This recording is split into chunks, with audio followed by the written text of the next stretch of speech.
From the Let's Not Meet subreddit. Skin Me Alive by user name Elizabeth Dem.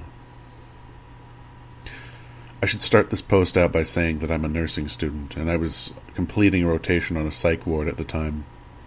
One thing to know about psych patients: certain behaviors are normal for them, and certain behaviors are not.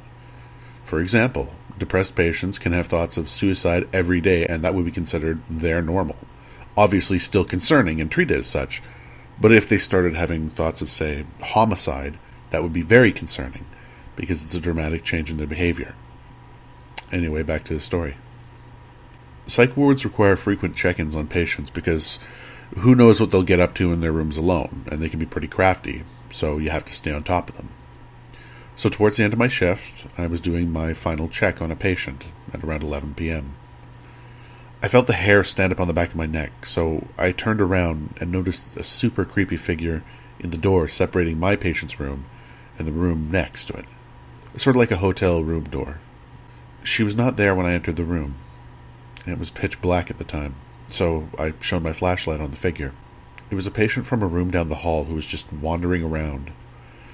Figuring she was hallucinating or confused, I offered to walk her down the room back to her bed and get her comfortable. As I was walking down the hall with the patient, we stopped in front of the nursing station, which was dimly lit, and I was going to ask the nurse if we could get some sort of sleep aid for this girl.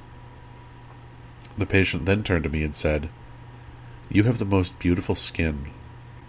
I would love to skin you alive and wear it."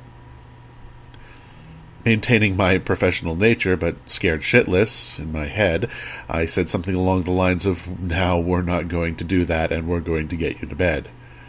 As soon as I got her to bed, and the sleep aid was given, I turned off the lights, and just before the room went black, she gave me the most creepy and sinister smile I had ever seen.